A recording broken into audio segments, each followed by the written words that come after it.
I'm so happy to see some familiar faces.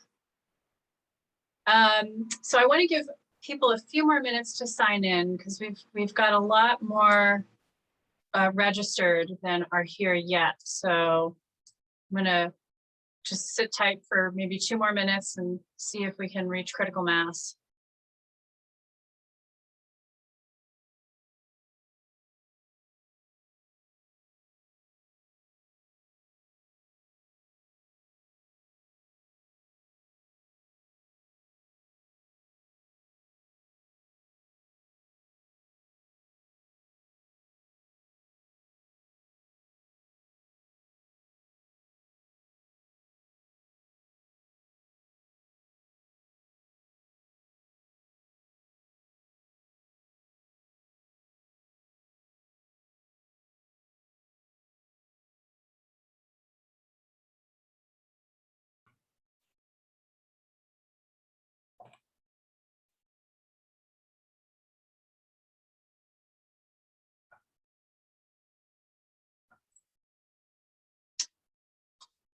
Okay, so I think we can get started. I think more people are going to trickle in as we go along, but it's nice to see you. Jeff, I think I last saw you at Omnidon a couple of years ago. We were in the same group. Oh, so, yeah. Hello again. Yes. Good to see you. So anyway, I'm really excited to get this going. And I'm SIAN Killingsworth, and I'm the new curator of the newly relaunched Second Sunday Poetry Series. And as I said, I believe there are going to be more people trickling in. I am recording this so that we can post the video on the website in the coming days. You'll find that at secondsundayreadings.com. You can also follow us on Twitter at Second Sunday Poetry. I'm actually going to just post this in the chat really quickly so it's easier because it's not necessarily the most obvious spelling. So there's no Facebook or Instagram account, just Twitter so far. So let's see, just to give everybody a little background. The Second Sunday Poetry Series originated in 2017 at Britt Marie's restaurant on Solano Avenue in Albany, California. It was due to the inspired request of a local restaurateur, Barb Reynolds, who was friends with him. She created a poetry reading for just one day in June with fellow poets Catherine Jordan and Penelope Barnes Thompson. The reading was packed, the restaurant owner was pleased, and a series was born. SSPS flourished, featuring a wide array of emerging and established poets for a couple of fun years, but then the pandemic hit, and SSPS has been, up until now, on hiatus. It's been over 1.5 years. In the meantime, Barb decided to put down new roots in the LA area and also Provincetown, so she asked me to take over the series. And although we cannot safely resume in-person readings yet, I'm thrilled and honored to keep SSPS running online. And I wanted to say a special thank you to Barb, who will probably be watching this recording in the coming days, whose presence I miss already, for creating this series for us all. So I would like to begin. I'm thrilled to launch with these two amazing poets. Joining us are Georgina Marie and MK Chavez. If you guys want to wave, everybody can see who you are. And Georgina Marie will read first. So she is the Lake County Poet Laureate for 2020 through 2024. She's the first Mexican-American and youngest to serve in the role for the county. In June 2021, she was selected as a Poets Laureate Fellow with the Academy of American Poets. She is the literary coordinator and poetry out loud coordinator for the Lake County Arts Council, co-creator of the Blooms poetry column, and poet in residence for the Bloom. In 2020, she was an Angie Locasio Scholar for the Mendocino Coast Writers Conference and is now a member of their board of directors. And most recently, she was a Brereton Scholar for the Napa Valley Writers Conference. She's currently working on her full-length manuscript. She lives with her rescue dogs, Kenya and Miko, and her formerly feral cat, Misty. You can visit her website at www.georginamurraypoet.com. And I'm putting that also in the chat. So, with no further ado, Georgina, please take it away. Thank you so much. Thanks everyone for being here and for having me. I didn't mention it in my bio, but I was also the judge of the Marin Poetry Center's poetry contest for high school students this year, which was really great to be a part of that. And MK is a dear friend of mine, so I'm really excited to read with her today. So I'm going to read a kind of a mixed collection of poems that I put together for today. Some pandemic, some miscellaneous. So we'll just get started. The first one is Cold Gin and a Pandemic. A swig of fresh lime squeezed over ice. San Francisco's Junipero gin with a garnish soothes the overwhelm of more bad news and sudden heat. What I learned at home today. The length of estrangement becomes short in comparison to the weight of regret. 100 more days of solitude, a poet's irony. Bare white walls wait with open hearts to catch our sighs. How much I miss my father now that he is dead. Toss back tonic water with an extra kick. Catch the sun warming the side of my face through the glass door into the dining room. Now a reflection of how many years have passed. How the idea of a father became a ghost. How a ghost haunted me into adulthood. How adulthood became a poem always in the works.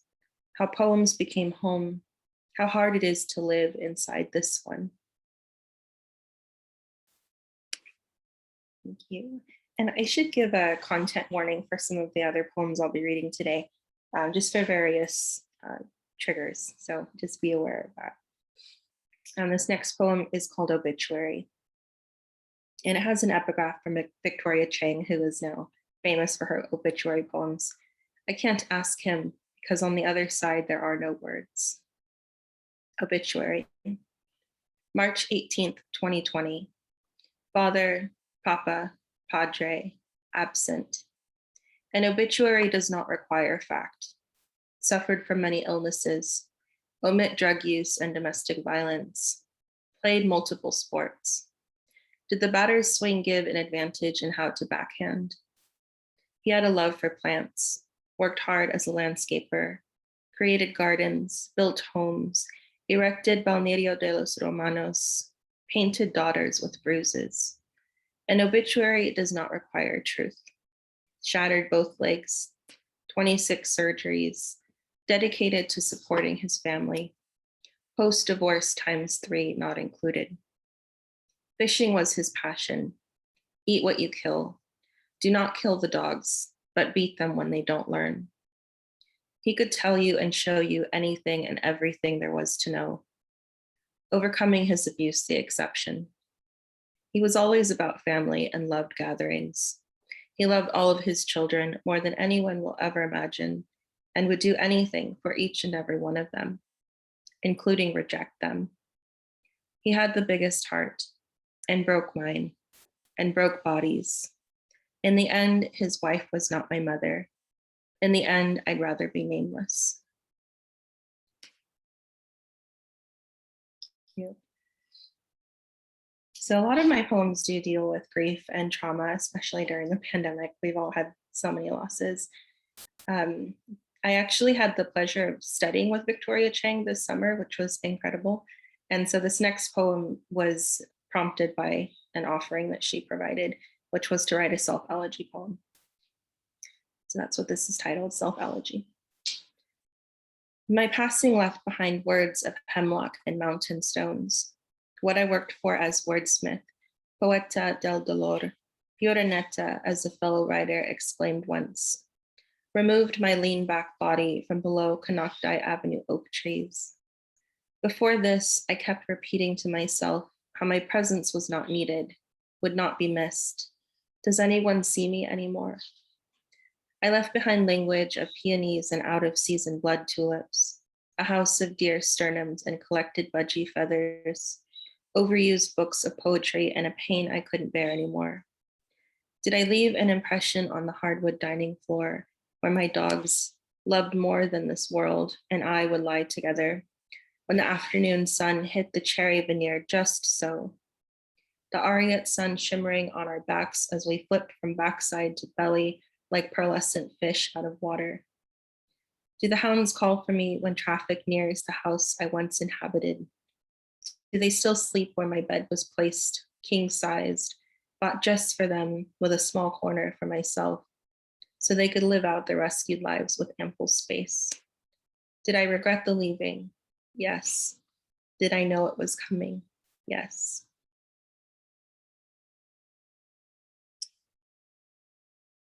And this next poem also has an epigraph from Sylvia Plath, who's one of my favorite poets. An arena of yellow eyes, watch the changing shape he cut. And this poem is called Praise Be the Shape of Continuity. That after the sharp metal crash briefly cut into the shape of nature, all of my bones remained intact. That after the silver collision of man-made machine with cedar hollow hair, life and lung were granted a continuance, mine at the least. That since birth, I still don't know if there is a God, yet the heavens, if you call it, didn't care. That when the blinding of ice-white headlights met sable buck eyes to arrive at an agonizing stillness, I couldn't look away. I saw grace and tragedy. That empathy riddles my bones and it hurts like hell, like most lessons do.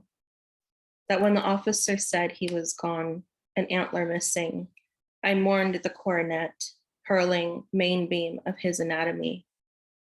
That making spirit contracts with four-legged creatures makes me feel less alone, but their deaths burn. That the moon glint on a still body pained to no end, so that dog death, sister death, dear death sprouted me a golden backbone. That silhouetted beings in the night could have been watching, could have swooped down, torn my words, scratched and clawed straight through larynx. That life is a dance to avoid orifice and offal, that the length of trauma covets a shorter way out.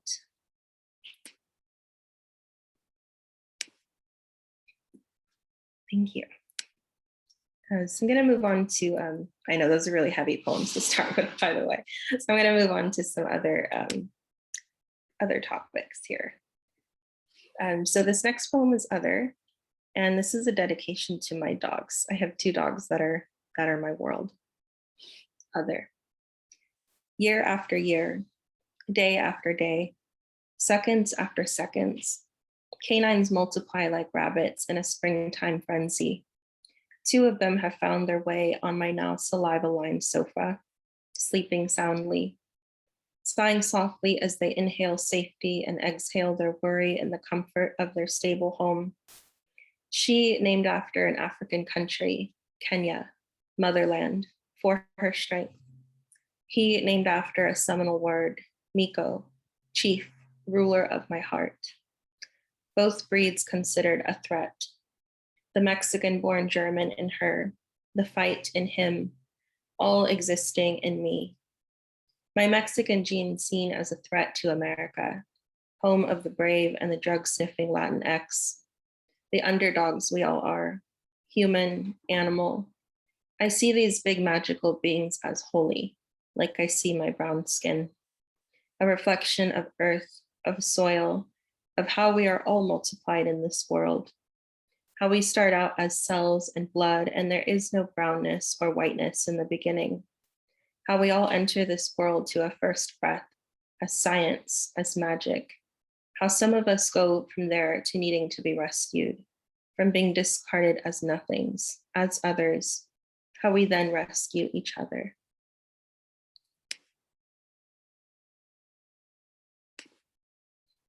Thank you.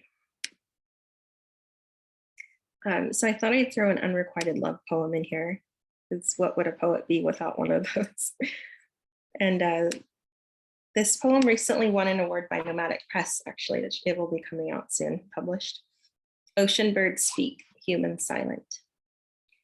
I came here with someone, but am alone still. The blackest of Brent's cormorants fly overhead, bellies full of fish and sand, my throat full of sand and resistance, to tell him the truth that I want more. Marine birds inhabit the Pacific coast, the listening cypresses.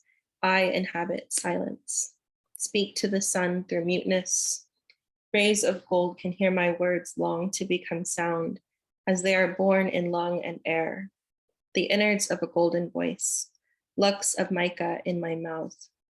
The birds want more of this action, my sound to sound like theirs, an unsilent voice, a calling, a cry, a pleasure. I tell him, yes. I ask, yes. In mind, not verbose. He tells me no, in assumption, mine. Fear of rejection becomes a silencer. A song heard in the distance, not of the birds, hums. Never again, says Doris Day. Never again, says this day. I walk away with someone, but am alone still. The blackbirds praying for my sound.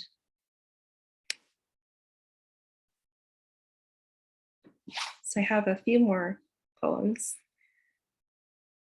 And they're fairly new, pretty new poems. So this next one is the prompt was to write an ode to humility. So I decided to write this poem, Ode to Humiliation or Humility. How about the time my sister and I scaled down a hillside like crippled crustaceans, nearly tumbling down high ground at Point Bonita, a crowd of scoffing faces formed below. They insisted on waiting and watching, our faces red as the searing sun. A furious man coming up to us at the bottom, scolding. A friend of mine died doing that. Or how after reaching Wright's Peak atop Mount Canocti, I met bird gods in the wind, became lost looking up to the sky on the way back down, my face golden with morning light, slipped and plummeted down steep terrain on the one patch of mud in 8 goddamn miles, sliding down on my right knee, cutting into walnut skin, fresh mud, torn leggings, fellow hikers passing by me outside of the parking lot restroom, whispering, did she fall? No shit. Great idea to wear a strapless bra to vinyasa, it snapping in two after 4 sun salutations. The accidental heart emoji sent to a love interest. After 3 years, falling in love with him. After 3 years and 3 days, deciding I'm not in love with him. How I want to feel in love with myself. How my animals love the suicide out of me. How I realize I am lonely just enough to not want to die. To feel shame at ever wanting to die. When my sister did die, and none of this mattered.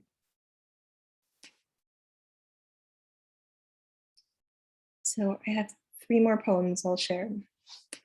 The next 2 are pretty brand new pandemic poems, so they're untitled. 9 months of isolation leads me to so many choices. Which corner in the house should I sit in today? Which room is the most exciting to pace in? While hoping for a compassionate outcome for America the Great. Small animals scurry in the morning frost. My cold skin sizzles in the warm electric waves of an old space heater. Beds empty and fill in ICUs across the nation. How many citizens stop to consider if the bed's empty from recoveries or from deaths, or do they care? I stir a tablespoon of honey into hot chamomile tea to slow my anxiety. Move from this plush pillow to that one, turn to glance out the window to see a crow gawking at a mourning dove. And I wonder if this disease would lead them too to turn apathetic in the face of collective hardship. I prefer crows to humans. I prefer solitary corners in a lonely house, inside jobs, outward epiphanies. To hide is to retreat from the sense of a lost self. To humanely appeal to a call of the body is to withdraw, to remain inside. With doors locked, lights dim, candlelight bouncing off the walls. It is safe here. Home, a cocoon built with a warm, sheer interior, sheltered from trepidation, out of harm's way of another day of unsettling anxiety, of a colorblind republic, of a target aiming its way towards my brown skin, of all that is right outside the front door when I dare to start a morning, slowly making my way into a blindingly white world. And this next one is also untitled. The sun careened off the mountain like a bronze mirror.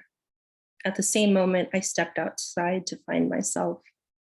A woman argued how the only white she saw was of her genes and not her skin color, that my brown skin is colorless to her, that there is no difference in the scales of racial treatment.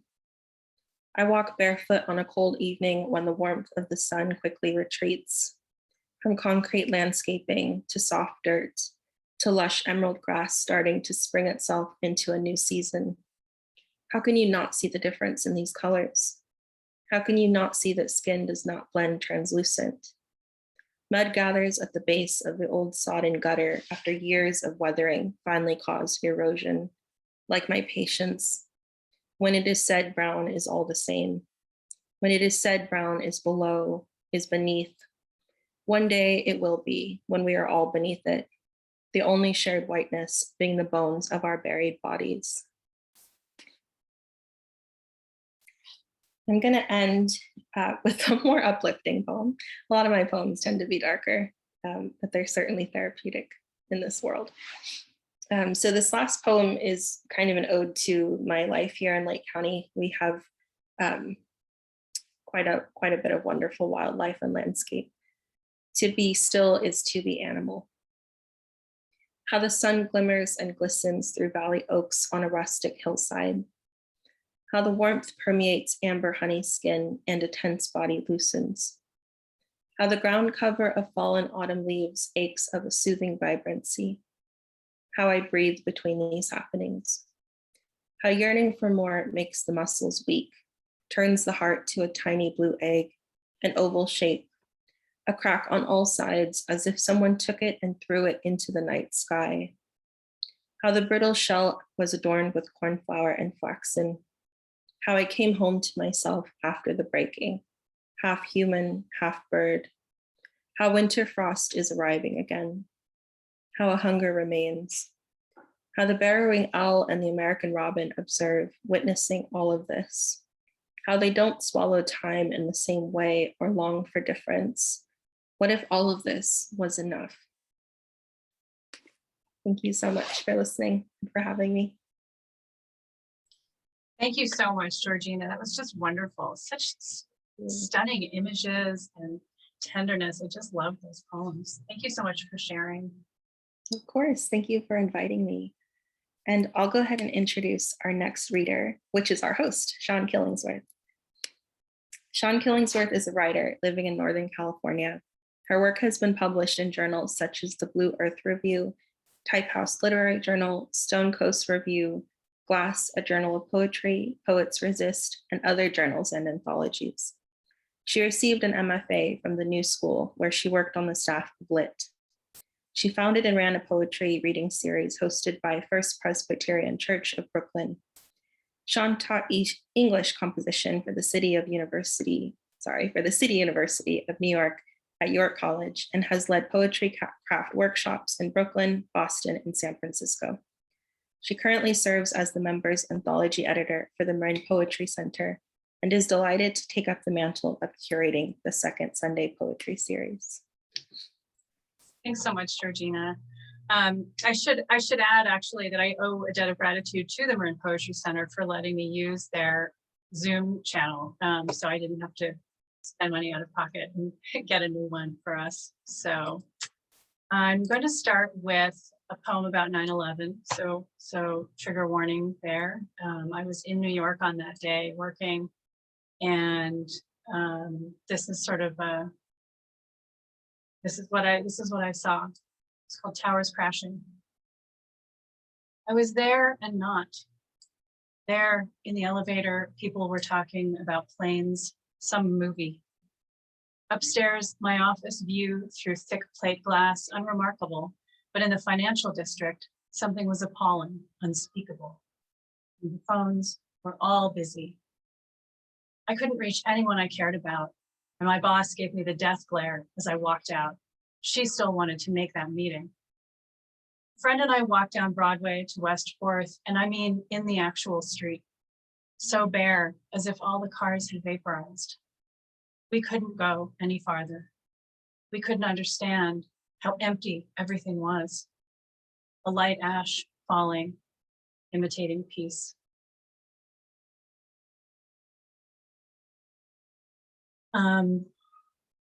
So that concludes the 9/11 portion of today's presentation. It's been on my mind a lot, but I will move on to some newer poems. This next one is called The Myth of Me. My brain has some things to say to me if I can be persuaded to listen. Be free, it whispers, but I'm only half listening. Hunger is a familiar visitor. Wise weather winds its way around me. I'm swaying, but won't stumble. In the distance, a bronze bear walks beneath a star, mouth open, nostrils flared to catch scent, red dirt hard and flat as paws leave claw marks. My body is a sculpture of razor blades, some facing in. And when my lover and I come together, we both bleed. Is this not the way to feed me? There are two wolves inside me, and one uses the other like a rag. Air is waiting to show me the way out.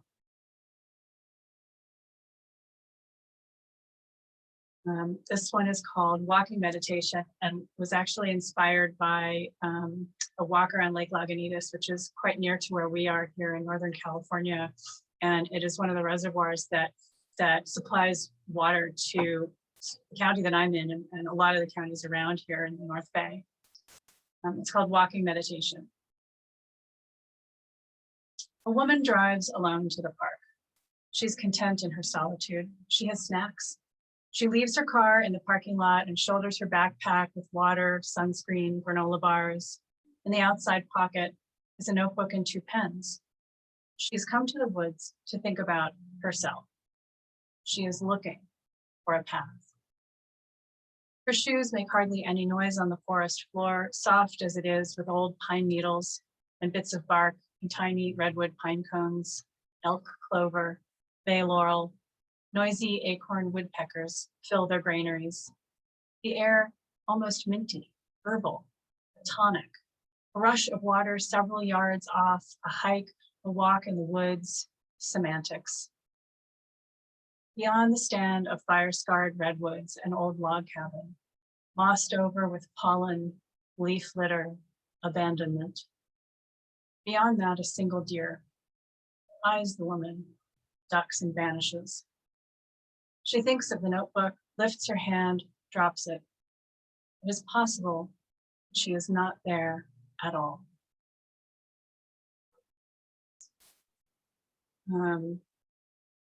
We have a couple of, let's see, this one's a little bit less depressing. I think it's got some snark to it. It's called To Be Seen, To Be Considered, To Exist.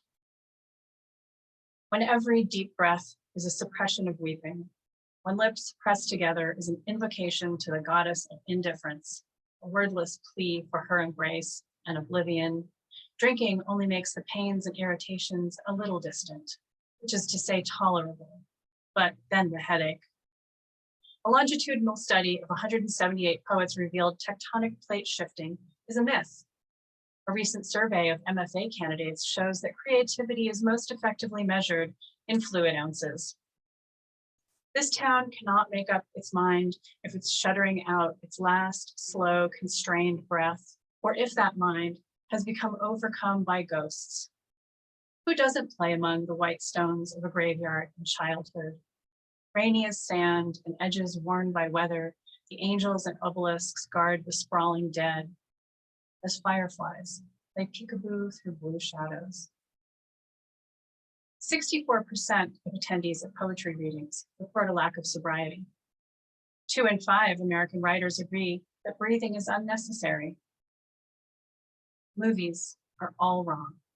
My life isn't an adventure or a love story or even a memorable tearjerker, though it has its moments. These people I live among exist behind a window I cannot penetrate, artfully wild and each exactly like the rest. I'm waving at them, trying to catch an eye.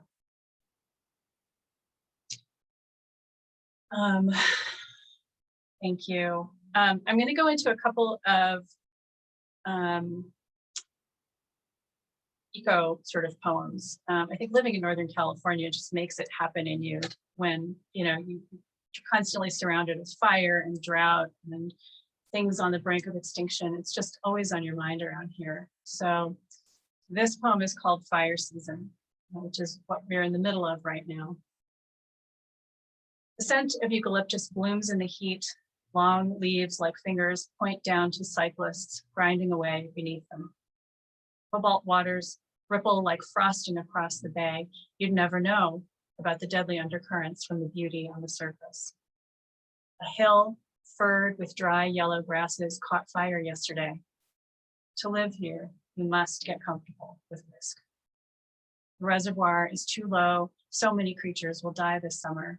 Cedar waxwings, red-winged blackbirds, mourning doves, mockingbirds, ravens, red-tailed hawks, and herons, blue and white, guard the houses and skies. Any bird is an omen.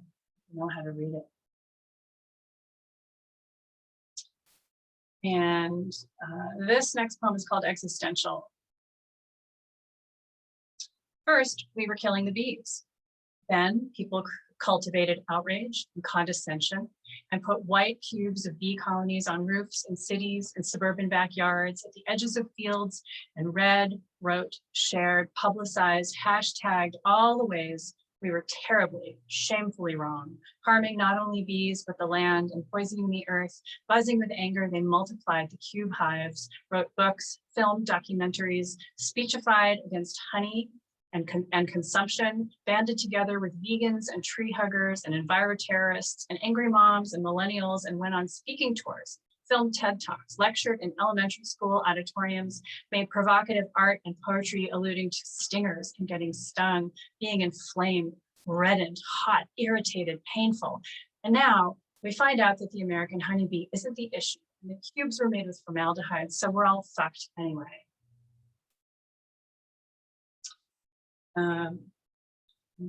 My last poem is an homage to Ruth Bader Ginsburg.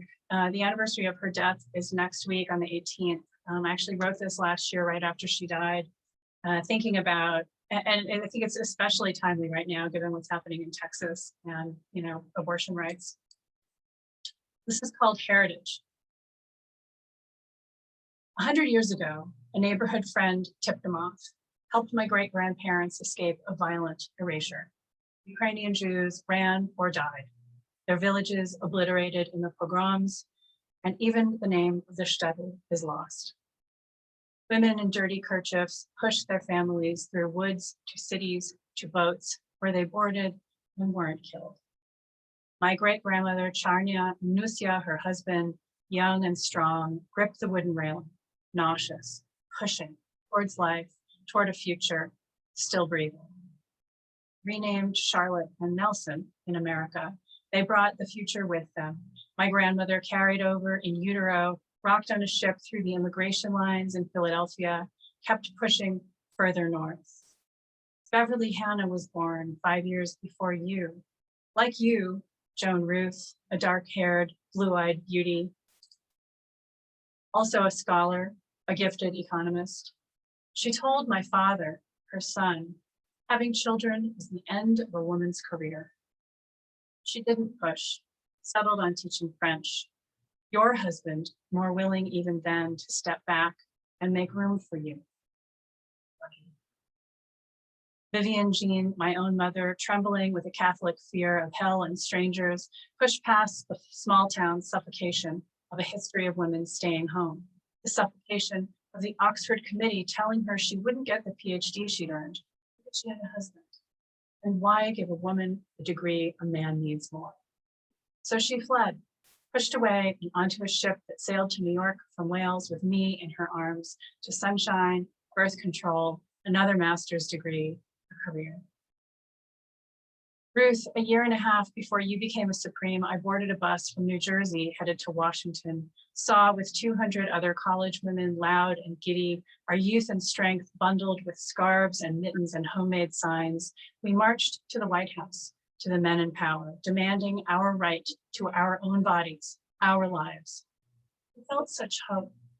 It felt like a movement.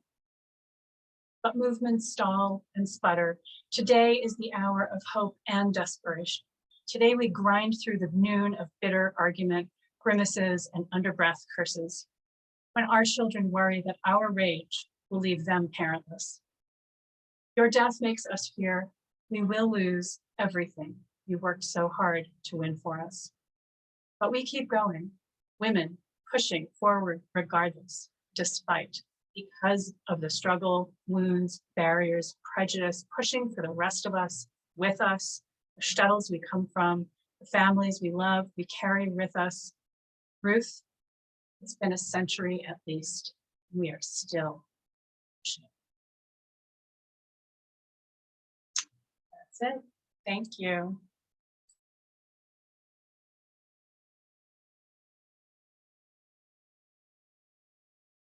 Muted myself.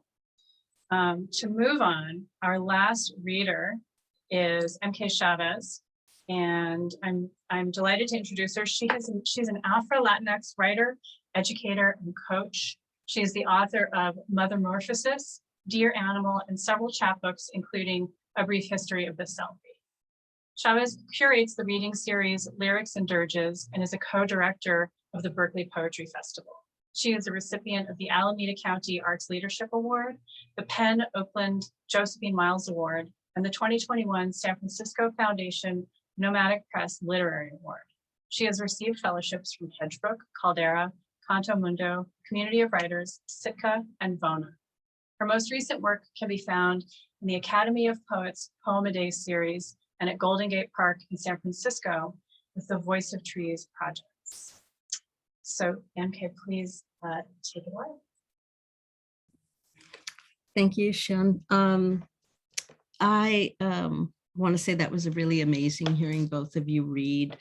Georgina sprouted from me a golden backbone is such an amazing line. And Siân, I have to say that last poem, especially, such an amazing poem to read really in the wake of Texas and what's happening there. So I really deeply appreciated the strength of that poem.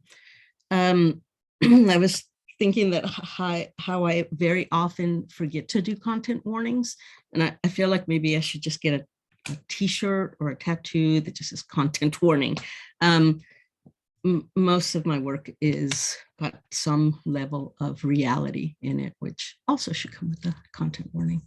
So that's just a disclaimer to say I deal with some heavy topics, I guess. I'm going to be reading work for the book that I'm working on right now.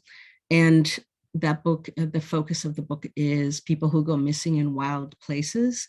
It's very much in progress. So it's going all over the place, but it does deal with missing persons and disappearance and things like that. I'm reading an excerpt and the pieces are numbered, so you'll notice that I am jumping around so that I can share different parts of an excerpt of Almanac of Absence, which is one of the pieces in the book. 1. When we lose someone, our world divides, before and after. 2. Sometimes we do everything we can to find them. Other times we are stunned. 3. Bloodhounds can track a living being or a cadaver. Some say a bloodhound can smell a violent death. 4. I'm haunted by the last time I saw her. 5. It took me a lifetime to realize when the moment of loss actually occurred. 6. Not knowing it was the last time, I did not say the words you imagine yourself saying. 7. Thank you. Goodbye. Don't go. I will never understand.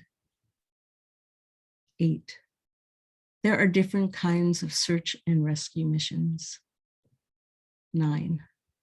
There are also search and recovery missions which is something altogether different. 10. Some of us will search in every rock crevice, waterway, and inside the eyes of every person we meet. 11. A search comes to a point where it becomes something else. 12. A father once searched an entire river for his son. He would tie a rope around his waist and then pick up a heavy rock that would bring him to the bottom, where he looked in every place that his son's body could be. 13. The missing person becomes a constant companion. A fox stole around your neck, a ghostly weight. 14. After Janine was gone, I saw her everywhere. I cursed all the Goths with their blue-black hair. Janine said her hairdresser wanted her to pick a different hair dye. You can't be witchy poo forever, might have been the last words he said to her. 15.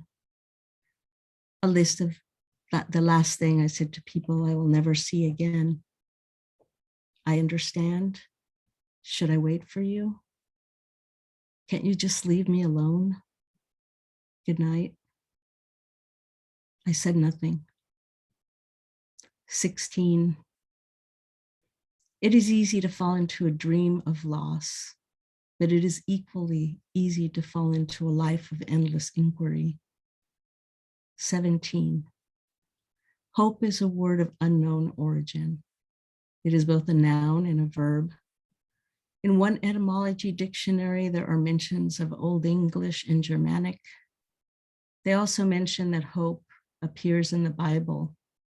In the end, it says you should look up forlorn. 18. Keith Cormican has worked 125 missing persons cases. Of these cases, he located 32 bodies. He is known for being an expert in the retrieval of bodies from lakes and rivers, specifically Lake Tahoe. Once, he found bodies that had been missing for over 10 years. Once, he found a body that no one was missing. Frank Ahern used to find missing people. After a while, he switched. Now he helps people disappear. 20. At one point, I was writing a book about the night that my mother took me into the forest to lose me. A book about how nature saved me, the way she thought it would. 21. It turns out I'm writing a book about absence. 22. My father used to say, out of sight, out of mind. I carry that with me. 24. We aren't always haunted by what we lose. Sometimes we are freed. 25. If you want to disappear on purpose, you are advised to leave multiple trails, to keep those who are searching busy. 26. There are conflicting opinions.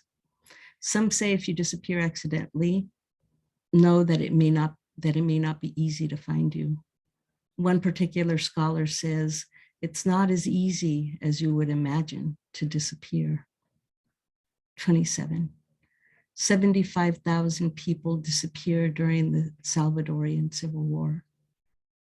28.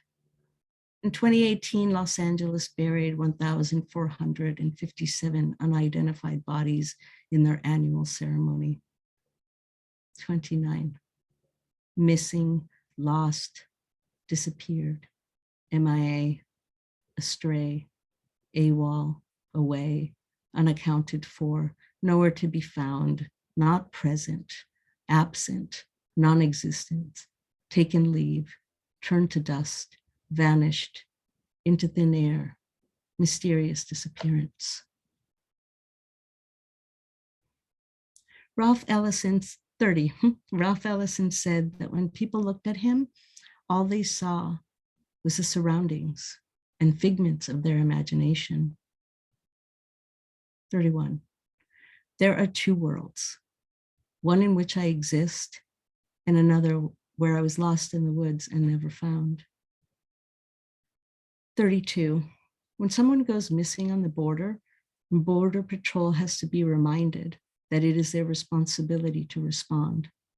Advice websites tell you to say, this is an emergency and this person's life is in danger.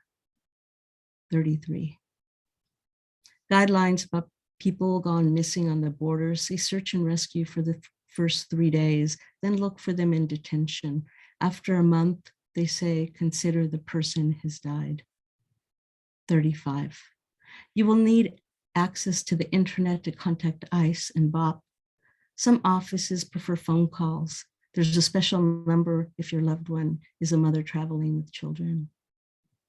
36. When you call the Office of Refugee Resettlement, your only option is to leave a message. 38. The instructions say, sorry, but after a month, it may be time to start searching for the missing through the forensic system. They don't say what they are sorry, exactly what they are sorry about. 39. There are 2 states that can help you with a forensic search. Arizona is one of them. It will take them 4 weeks to call you back. 42. If we are all connected, what does it mean that people disappear, that they are never found, that they don't want to be found?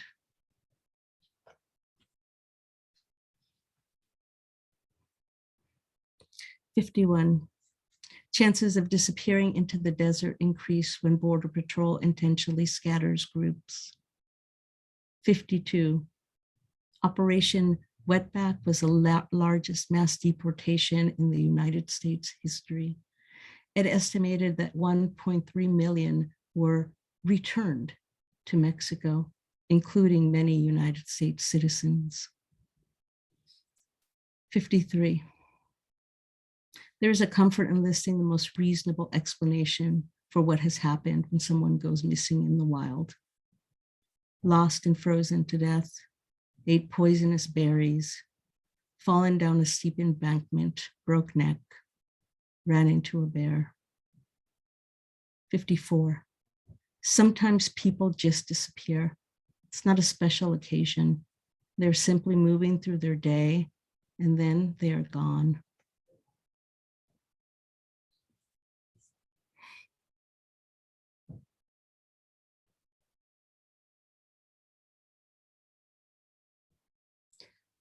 '81. Does going missing make you the past, and the present, or the future? 82. When does one end the search for the missing? 83. Ghost is a name for the company of the missing.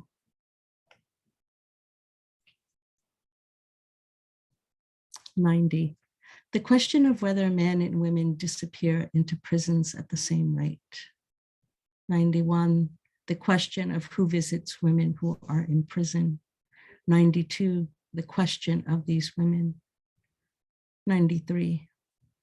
There's a poem which centers the disappearance of a girl. In the poem, she has no name, just 14-year-old girl from Ojai. The poem ends in a confession that sometimes the writer is a terrible person because he feels that all humanity is lies and bullshit. The title of the poem is The Use of Poetry. 94.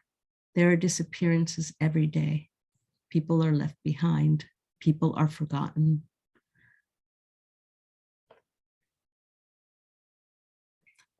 96, when we say lost, we mean the concept of having no direction. 97, lost points to loss in the material realm. Sometimes we say, I lost my love, as if we left it unattended, uncared for, like a dog tied to a street pole. 98, the lost generation is said to have been lost because they could not find meaning in life.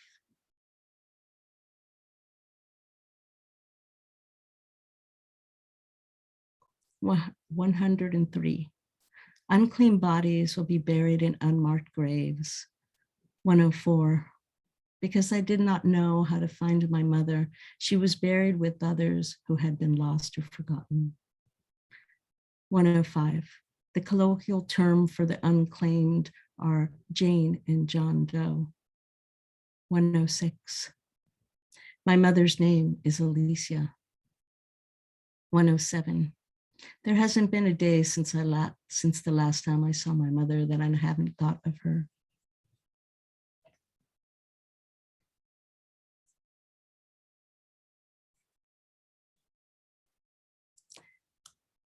123. A strange number of hunters have gone missing. 124. Some of the commonalities in the stories of missing hunters: disappear at the point of separation, time of disappearance, disappearing near boulders, disappearing near water, disappearing during weather incidents, disappearing during geographic cluster effects. Canines can't find the scent or lose it quickly. Unknown cause of death. And I'm going to end there, I think. Thank you for listening. Thank you so much, MK. God, that was breathtaking. What a wonderful reading. Such amazing poems from both MK and Georgina Marie. I'm honestly so honored to be able to read with both of you. And I'm so grateful for your willingness to share your work. Thanks everybody for coming. Just to let you know, I will be getting this recording up on the Second Sunday Poetry Series website in the next couple of days, hopefully sooner rather than later. So you can rewatch it or share it with friends. Also look again in the link for the chat to our website. And also please check the website for submission guidelines if you or anybody else that you know of is interested in sharing your work at a future Second Sunday reading. We'd definitely love to have you. So thank you again to everyone who attended, and have a wonderful rest of your day. Bye, everybody. Bye.